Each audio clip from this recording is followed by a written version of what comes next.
Hello! The list of things I do on this channel just gets longer and weirder. But my friend Sarah is due in March and she asked if I would make her some baby rompers. And I have nothing better to do since I'm, trapped in my own home. And I know what you're thinking, Kathy, I don't have children, you don't have children.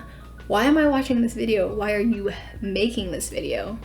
Well, this video is for past me 3 days ago when I was trying to figure out how to make a baby romper and didn't really have that many resources to turn to because people keep putting their patterns online for like $10. Like, you have to pay $10 to buy a pattern.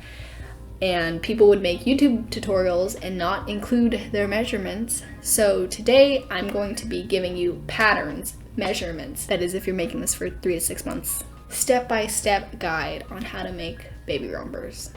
I've already made 2 and the overall design is like it's got straps and like a little saggy butt situation. Those are just the photos that Sarah sent me as inspiration. So that's what I made. The first one is a cute white and pink one. It has a little cute cat napping print, so every time you look at your baby, you can think about how badly you want to nap. It has 2 hot pink buttons, but they're actually just snaps because I'm honestly afraid to learn how to sew a buttonhole. So it also has snap closures on the crotch, so you're welcome.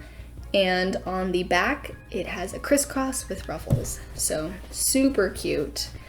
Took me about 6 hours. And how much money did we save? Like $10?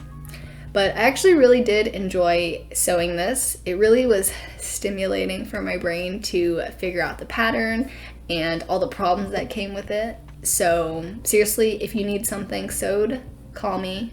I'll sew anything. I'll sew anything. So the second one is this cute Hermione print, and I freaking love the color on this. It's so bright and beautiful. And instead of doing the ruffles, I just left it with the strap, and it has like cute little pocket, for all your baby necessities. Like, I don't know, you could put like leftover corn in here. And it has the same snaps on the straps and on the crotch. The back just has a simple crisscross, and I think this would be so cute with like a white t-shirt. Like, chef's kiss, style icon. So based on those 2 masterpieces, I'm going to do the third one today and walk you through the whole process. The last print is a Marvel themed print. By the way, Sarah picked out all these prints and she did a great job. There's the Hulk, Thor, Captain America, Spider-Man. Not sure who that is. Is that Hawkeye? Hawkman? Maybe I should stop talking. The first thing we're gonna do is we're gonna cut out all the pattern pieces, and I'll put them here up on the screen. You probably only need 3/4 yards of fabric, but I just went for 1 yard in case I mess up. I'm going to cut out the front pattern, making sure we fold where it says fold. And then we're gonna do it again for the inner lining. This is the back of the bottoms, which will end up getting all scrunchy, and then the waistband, which you can cut together with the bottom as they have that same little upward angle for the hips. The easiest thing to cut, the 4 straps, and also a ruffle if you want to add it. Not gonna lie, it does make it more difficult, but I think it's worth it. So those are all the pieces. I'm going to cut out the crotch flap later because every time I've done it so far, it's been a different size, so we will measure it later. Okay, let's get to sewing. Also, don't make fun of my disgusting pincushion. I made this in like 10 minutes because I was tired of, reaching into this death trap to get needles. For the ruffle, skip ahead if you're like, I actually want to have a good day today. We're gonna start by hemming in the raw edge twice. And yes, the curve makes it difficult. But yeah, I like to hem it in twice because I would never do this before with my other sewing projects, but it really makes it feel nice to wear and also more durable when you put it in the wash. And since this is, a piece of clothing for a baby, it'll probably get washed a lot. To make our ruffle, I'm gonna set our measurements to these mysterious numbers. I still don't know what they mean. We're gonna tug on the strings to ruffle it up until you get this like shriveled, really unappealing ruffle, but don't worry, it'll look better. I'm going to sandwich the ruffle between two strap pieces.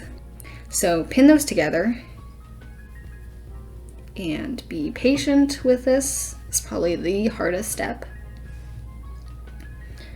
And when you sew, you want to make sure that you sew further out than where you sewed the initial line to make the ruffle. I had to seam rip this a bunch, so just make sure that you do that.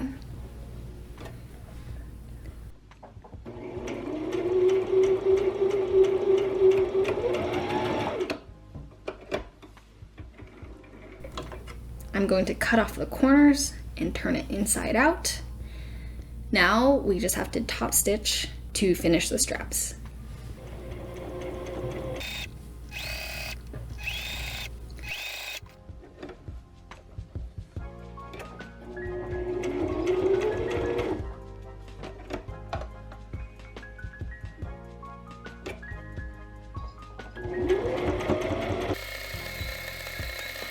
Now that we have our beautiful ruffled straps, we're going to attach it to the baggy butt part. Lay out your bottom piece and place the straps wrong side up with the ruffles facing out. We're going to lay out our waistband on top and pin that together. And your ruffles are going to stick out, so you can snip them after you finish sewing. When you turn it inside out, you can top stitch it, and it is really coming together now. We're gonna tuck in that raw edge and then insert an elastic into the waistband. Usually you would use a safety pin, but I don't have one, so I'm gonna be using an embroidery needle and just tying one end to it and threading it through. Yeah, make sure that your elastic doesn't get trapped and lost in that tunnel. And then I'm just gonna sew the ends so that they don't move. We are halfway there. I'm laying down the front piece and the bottom that we just sewed, lining up the edge, and then I'm gonna take another front piece, this time wrong side facing up. I'm gonna pin all the way around and just make sure I don't pin the straps in. And when you get this kind of like stuffed turkey, you're on track.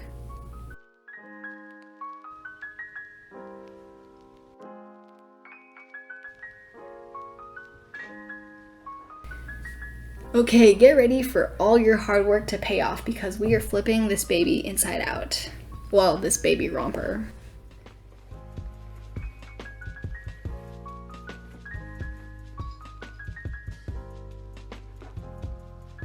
Okay, it's coming together. Just to secure it, I'm gonna top stitch all the way around, and I'm gonna do this really neatly because this is the front. Okay, we're gonna start on the legs now. Real quick, I'm just gonna sew in the front inner and outer lining. And now to work on the leg holes, one on each side. I'm gonna sew in this curve about 1/4 inch, and then again, a 1/2 inch to create another elastic channel. I'm going to thread in my elastic like before and sew down the sides. Okay, crotch flap time. We're gonna take out some extra fabric and measure 3 inches by this measurement, plus 1.5 for seam allowance. Then I'm gonna hem in twice the side and sew together the flap and the bottom. And then we'll fold in to create the flap. I also added snaps here. I just used like a roll of snap tape, but you can use individual snaps as well. And the last thing I'm going to do is I'm sewing on the buttons. Again, these are non-functional buttons. I just think they look nice and add to the color scheme. And then more snaps on each side of the strap and on the back of the front piece. And here it is, the final one. Let's get them all out here. Let me know which one is your favorite. I think my favorite is probably this one, just because the color is so bright and cute. But yeah, I hope you enjoyed this video, and I hoped I help you make a baby romper. Thanks, bye.